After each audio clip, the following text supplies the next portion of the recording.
La carta a los Hebreos, capítulo 9, versículo 14. ¿Cuánto más la sangre de Cristo, el cual mediante el Espíritu Eterno se ofreció a sí mismo sin mancha a Dios, limpiará vuestras conciencias de obras muertas, para que sirváis al Dios vivo? Y nuestro tema se refiere a la conciencia. ¿Cómo se hiere la conciencia? Y cómo la conciencia es reparada. Y este texto menciona la conciencia. El ateísmo odia la idea de conciencia. En general, el ateísmo se opone a la noción de conciencia. La detesta intensamente. Piensan que es solo una reliquia del pasado, que es una idea heredada de generaciones anteriores de seres humanos ignorantes. Los seres humanos han intentado imponerse unos a otros, es lo que se afirma. Diversas normas de conducta o leyes son impuestas y muy a menudo sugieren que éstas pueden haber sido creadas con el fin de apoyar un régimen de algún tipo. Y estas son muy a menudo injustificadas y excesivas, innecesarias, no verdaderamente éticas o requeridas, pero han sido impuestas a los seres humanos durante generaciones. Y ahora existe esta especie de efecto en la mente de la gente de que estas cosas son normas que deben ser honradas y deben ser obedecidas. Y de alguna manera están encerradas en la persona y toda la gente tiene esta impresión. Tenemos que deshacernos de la conciencia, dicen algunos, y de toda la idea de la conciencia y reconstruir nuestros valores morales y nuestras normas por completo y hacerlas mucho más permisivas y más razonables. Lo que se hizo en el pasado fue insensato e ignorante y opresivo. Y ahora necesitamos liberarnos de todo eso. Así que la conciencia no nos gusta nada. La conciencia no existe. Pero es un razonamiento torpe, un razonamiento superficial. Es extraordinario que las ideas de la conciencia, de que esto o aquello está bien o mal, estas cosas son universales. Estas cosas, con solo un poco de mella aquí y allá, son universales. En todo el mundo, a lo largo del tiempo, por lo que podemos ver. Los seres humanos siempre han llegado a las mismas conclusiones, como si estuvieran programados de forma permanente e indeleble con muchos de estos valores, e incluso en sociedades y entre personas que no guardan los dictados de la conciencia, están muy dispuestos a sacarlos a relucir si alguien los ofende. Y demuestran que esas son las normas correctas, según su constitución, sus corazones, si se quiere. Él no hace esto, ella no hace aquello. Esta nación ha hecho esto o aquello. Esto es irregular, esto es inmoral, esto está mal, esto es indignante. Incluso se oye esto en boca de personas que no mantienen ellas mismas estos estándares, estas normas. La conciencia es ineludible. Y mucha gente se siente turbada por ella. Y a veces se podría pensar que inexplicablemente atribulada por ella. Porque hay volúmenes escritos sobre diferentes personas en diferentes épocas, criminales que no podían vivir con las cosas que habían hecho en su vida anterior. Y tuvieron que darlas a conocer y confesarlas y sacarlas a la luz en la vida posterior a través de muchas historias dramáticas de los tiempos modernos a lo largo de estas líneas. Personas que se han quitado la vida, personas que han hecho cosas traicioneras y se dan a la fuga y desaparecen con éxito y viven una exitosa vida alternativa. Y luego, eventualmente, después de 20 o 30 años, necesitan entregarse y se entregan y admiten lo que han hecho. La conciencia es una facultad extraordinaria en todos.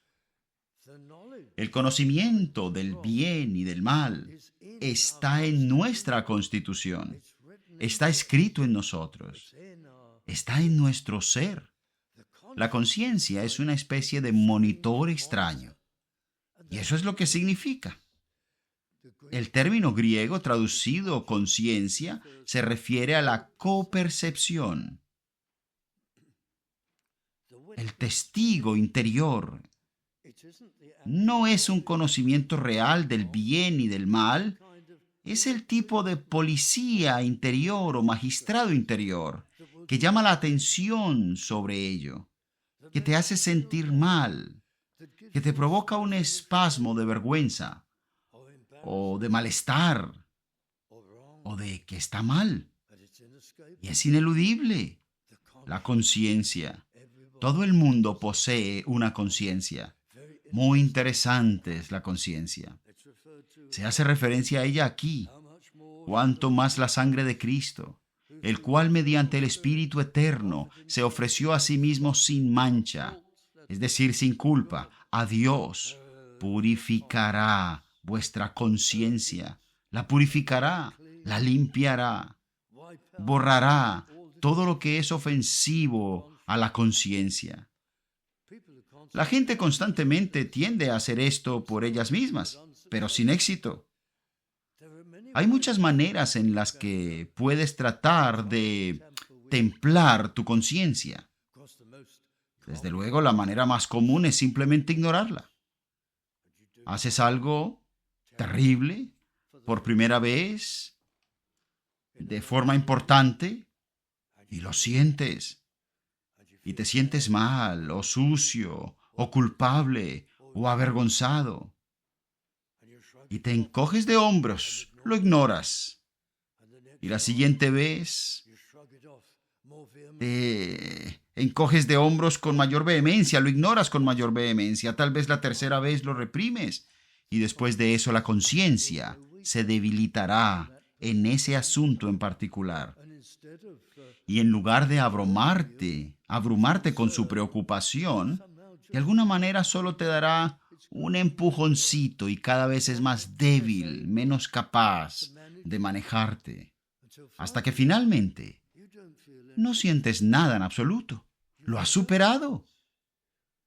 ¿No es esa la experiencia de todos los presentes? Pero alguna vez, en algún asunto, quizás a menudo en sus vidas, has pasado por encima de la conciencia y has seguido haciendo algo. Y entonces ya no te ha molestado más.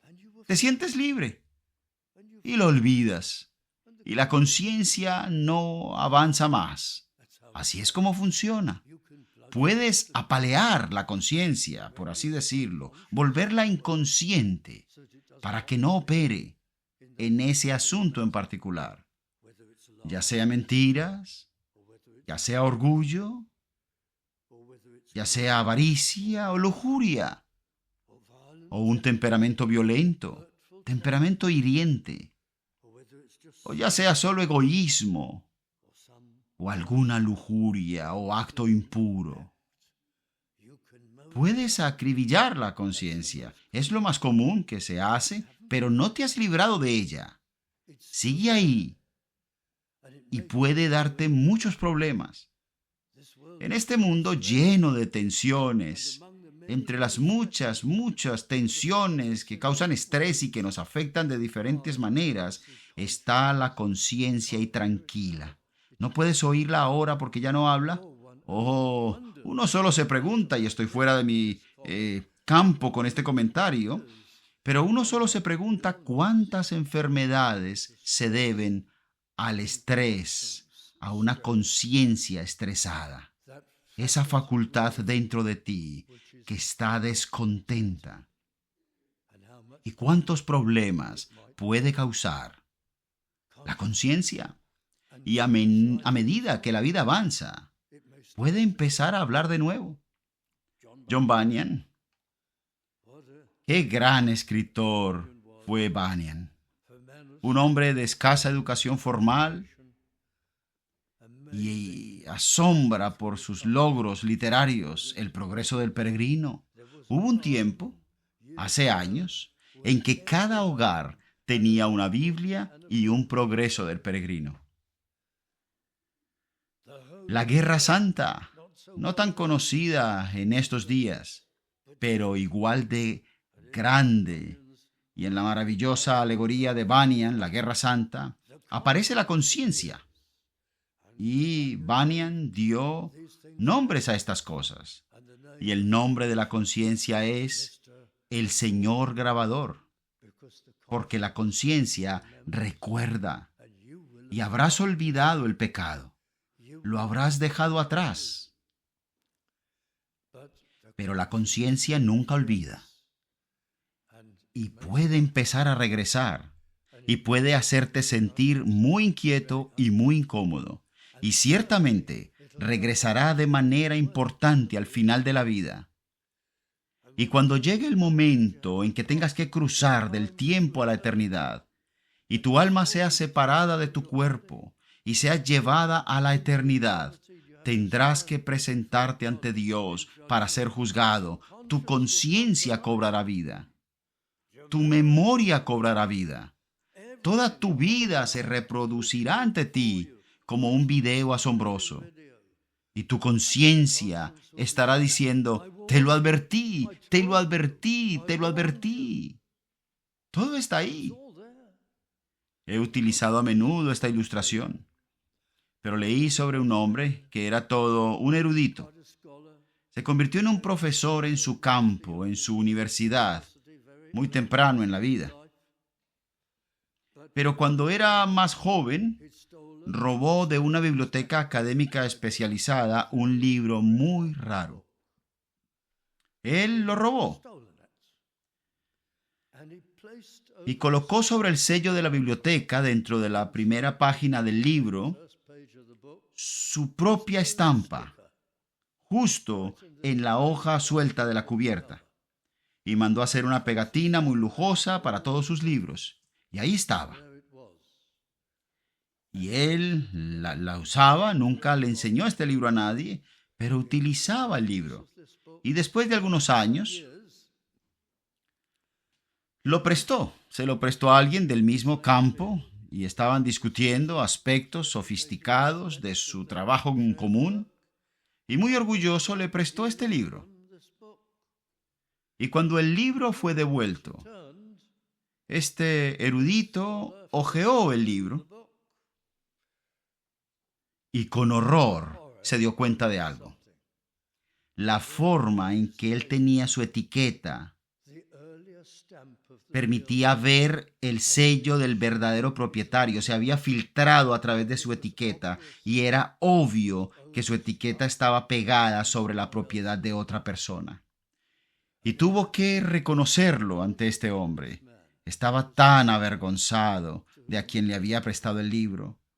Y tuvo que encontrar una manera de devolverlo y quitar su etiqueta y excusarse. Y pasaron los años y se sintió tan mal por esto que al final lo puso en su autobiografía. La única manera que pudo o pensó que podría aliviar su conciencia fue confesarlo. Y eso aún no aliviaba su conciencia, porque nada alivia la conciencia excepto la confianza en la sangre derramada de Cristo. Esa es la única manera en que la conciencia puede ser purgada. Si yo sé, si tú sabes que Cristo, que es Dios, ha sufrido y ha muerto en el Calvario por mí, y ha quitado todos esos pecados, y ha pagado con sangre y con agonía y lágrimas, y con un dolor indescriptible ha sufrido el castigo que yo debería haber sufrido eternamente, comprimido en horas en la cruz del Calvario. Y vengo a Él y se lo confieso. Si Él quita el pecado desaparece se va, la culpa desaparece, la conciencia queda limpia. En lugar de sentirme culpable, siento alivio, agradecimiento y gratitud a Dios por haberme quitado la culpa. Solo la sangre de Cristo y el sufrimiento de Cristo pueden quitar la culpa. Algunas personas piensan que pueden librarse de su culpa confesándose con un sacerdote. No funciona. A corto plazo pueden olvidarla, pero no funciona. La culpa sigue en la conciencia, sigue en el expediente. Algunas personas piensan que pueden confiar en alguna elaborada ceremonia religiosa, que de alguna manera este acto de pantomima con olores y campanas, velas y túnicas y demás, que esto puede, no, nada de eso, puede limpiar la conciencia. Algunas personas piensan que pueden pagar por un interrogatorio psicológico y conseguir a un terapeuta para que les convenza de su culpabilidad. No funciona, amigos, nada funciona, excepto el sufrimiento y la muerte del Hijo eterno de Dios, la segunda persona de la divinidad, que muere personalmente por mí, y confío en Él, y le confieso mis pecados, y le entrego mi vida. Entonces puedo estar seguro de que estoy incluido en los méritos de su muerte en el Calvario, y de que murió por mí. Esa es la única manera de limpiar la conciencia. Y esa es la manera perfecta, porque puedes decirte a ti mismo para siempre: sé que mi culpa está lavada. No se lo pedí a un hombre, no se lo pedí a un sacerdote, no se lo pedí a un doctor. Los médicos pueden hacer cosas maravillosas, pero esto es diferente, amigos. No le pedí esto a aquel o aquel otro. Acudí a Dios mismo, el juez de toda la tierra, el Salvador del mundo. Y Él me perdonó porque pagó la deuda y murió por mí y asumió el castigo. Esa es la única manera de limpiar la conciencia. Puedes reprogramar la conciencia para intentar que no trabaje más en ti. Dile que has adoptado un nuevo sistema moral. Ahora crees en el matrimonio entre personas del mismo sexo o el sexo libre. Haz lo que quieras. Estas cosas son legítimas y razonables siempre y cuando no le hagas daño a nadie. Puedes convertir en lícitas las cosas ilícitas e intentar persuadirte. A corto plazo parece que funciona, pero no a largo plazo. Y no en el último día, el gran día, el día del juicio. Eso no sirve. Hay otras maneras de tratar de cambiar y torcer la conciencia, pero tienes que vivir con ella. Es algo precioso. Es una facultad dada por Dios. Es un monitor interno o magistrado o policía para ayudarte, para recordarte cuando estás fuera de línea con los valores y los estándares que Dios ha escrito en ti y los ha escrito en su libro, en la revelación de las Escrituras, en los 10 mandamientos, todos los estándares de la Biblia. Tú sabes lo que está bien y lo que está mal. Esta preciosa, preciosa conciencia. Puedes justificar tu pecado, puedes decir: bueno, tuve que hacer eso, tuve que decir lo que dije, sé que perdí los estribos, sé que parecí bastante cruel en ese momento, pero me vi obligado. Inventa excusas, todo tipo de cosas intentan acallar la conciencia, no sirve nada de eso. No funciona a largo plazo, solo a corto plazo. Necesitas el amor perdonador de Cristo. Amigos, estas son palabras maravillosas las que vemos en este texto. Cuánto más, no estoy leyendo todos los versículos, todo el razonamiento, pero cuánto más la sangre de Cristo quien por medio del Espíritu Eterno se ofreció a sí mismo. Se ofreció a sí mismo. Vino voluntariamente a sufrir por nosotros. Dice a través del Espíritu Eterno. Eso es un pensamiento complejo, una idea compleja. A través del Espíritu Eterno. Nuestros traductores de la Reina Valera creyeron que era una referencia al Espíritu Santo. Por eso le han dado la E mayúscula a la palabra Espíritu. Todas las traducciones antiguas son así y probablemente tengan la razón. Se refiere al Espíritu Santo. Otros dicen que es una referencia a la naturaleza divina de Cristo y que lo que el versículo quiere decir es que Cristo sufrió y murió. Su naturaleza humana soportó la agonía y el dolor, y lo mismo hizo su naturaleza divina, que lo sostuvo a través de ello. Así que se hizo hombre para sufrir y morir, pero era hombre Dios y a través del Espíritu Eterno. Su naturaleza divina lo sostuvo y lo consiguió. Pero probablemente significa ambas cosas. Por supuesto, ambas son verdaderas, porque el Espíritu Santo estuvo con Cristo en todo momento. El sufrimiento y la muerte de Cristo en el Calvario fueron sufridos humanamente, pero con todo el poder de Dios para permitir que se llevara a cabo. Ofrecido sin mancha, fue perfectamente santo, sin mancha, Salvador del mundo. Limpiará vuestras conciencias. Es la purificación más completa posible. Cuando vienes a Cristo, todo tu pecado es lavado. Todo. Tu pecado pasado, tu pecado presente y aún tu pecado futuro. Por supuesto, tienes que esforzarte por agradar a Dios. Ahora estás perdonado. Ahora tienes una nueva vida y un nuevo comienzo. Y Él te ayudará. Y querrás esforzarte por mantener sus normas. Y resbalarás y caerás y pecarás. Y te sentirás terrible por eso. Espero que así sea. Pero vas a Él y te arrepientes. Y le cuentas tu dolor y tu vergüenza. Y te comprometes a hacerlo mejor.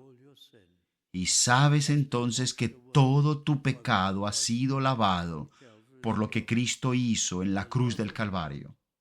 El amor de Dios. Quiero mirar el último versículo del capítulo porque el tiempo se está yendo.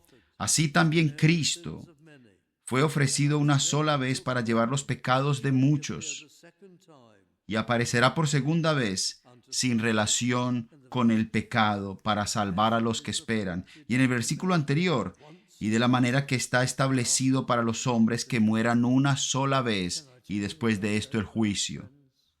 ¿Puedo hablarles acerca de ese versículo, amigos? Porque esto también tiene que ver con la conciencia. Está establecido para los hombres y las mujeres que mueran una sola vez y después de esto el juicio. Estas son las palabras de la Escritura. Está establecido, señalado. La palabra griega es que está dispuesto, fijado. Está establecido que los hombres mueran una vez. Designado es otra traducción perfecta, pero establecido te ayuda a entenderlo un poco mejor. Toda tu vida está dispuesta ante ti. Dios sabe exactamente cuánto tiempo es importante para ti.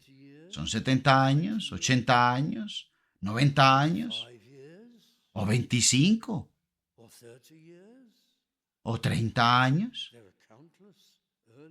Hay innumerables muertes prematuras. Y todo el mundo está triste. Tan joven, tan pronto. Y hace poco estaba lleno de vigor y de repente algo le golpea. una tragedia, alguna enfermedad, hasta la muerte. Dios lo ha dispuesto para los hombres y las mujeres. Estamos en sus manos. Nunca lo olvides. Como está establecido que los hombres mueran una sola vez, hay en la Biblia una serie de personas que fueron resucitadas de entre los muertos. Elías resucitó a un niño de entre los muertos. Elías resucitó a un niño de entre los muertos en el Antiguo Testamento. Hay otro caso interesante de resurrección en el Antiguo Testamento. El Señor Jesucristo tuvo 3 ocasiones registradas en las que resucitó a alguien de entre los muertos. El apóstol Pedro tuvo una. El apóstol Pablo tuvo otra. Eutico, un hombre muy joven. Hubo un número de personas que aparecieron de entre los muertos en el momento de la resurrección por una razón muy particular. Muy pocos. Esas son las excepciones. A ellos les fue dado morir 2 veces. Pero para todos los demás, a lo largo del tiempo, está establecido que los hombres mueran una sola vez. El limbo no existe. No hay un lugar tal como el purgatorio. No hay tal cosa como una segunda oportunidad. Está establecido que los hombres mueran una sola vez y que luego sean juzgados. Ya sea que muramos antes de que Cristo regrese y vayamos uno por uno individualmente al juicio, o ya sea que estemos vivos al final de la era, en la venida de Cristo, y todos vayamos juntos a comparecer ante Dios. Aquellos que creen en Él, que han sido perdonados, cuya conciencia ha sido limpiada con gran felicidad y regocijo, más allá del poder del habla humana para describirlo. Y aquellos que no creen en Cristo y que lo han rechazado o ignorado, irán a comparecer ante Dios en el juicio. Como está establecido que los hombres mueran una sola vez, pero después de esto el juicio, así también Cristo fue ofrecido una sola vez para llevar los pecados de muchos. Y a los que le esperan, aparecerá por segunda vez sin pecado para salvación. Todo el mundo sabe de estas cosas realmente en sus corazones. La raza humana es un fenómeno muy interesante. Hay algo que se llama memoria de la raza. Ahora se define de manera diferente y a veces ha sido un carro al que la gente se ha subido. La memoria de la raza se refiere a algo de lo que todas las personas tienen algún recuerdo.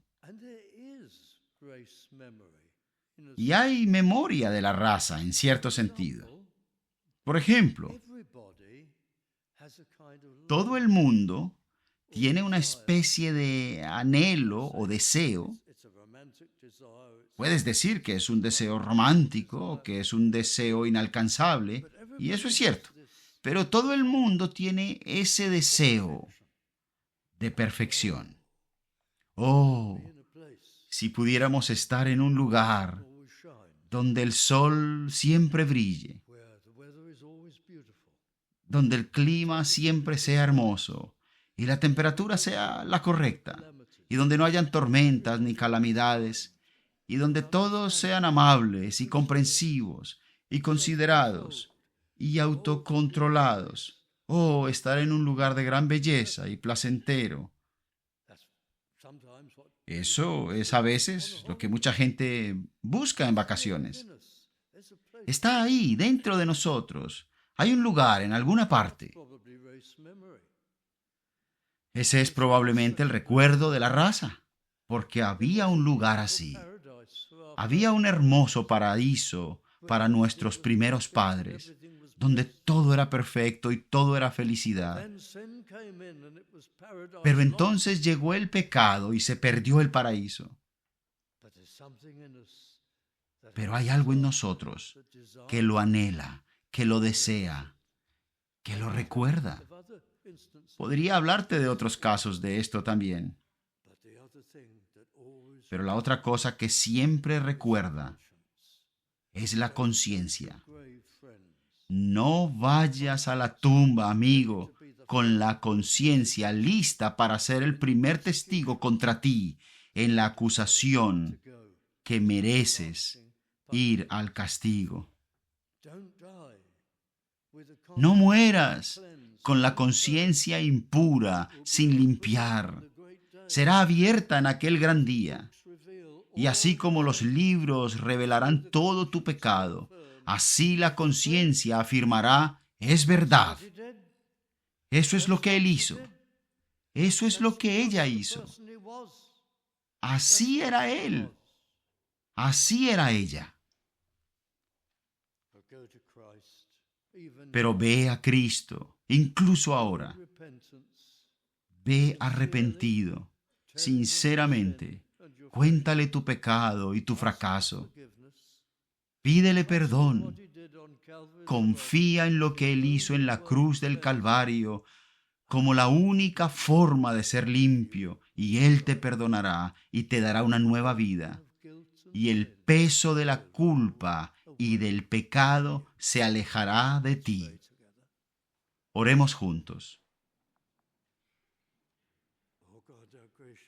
Oh Dios, Padre Celestial, míranos a todos y ayúdanos. Ayúdanos a comprender la gravedad de estas cuestiones.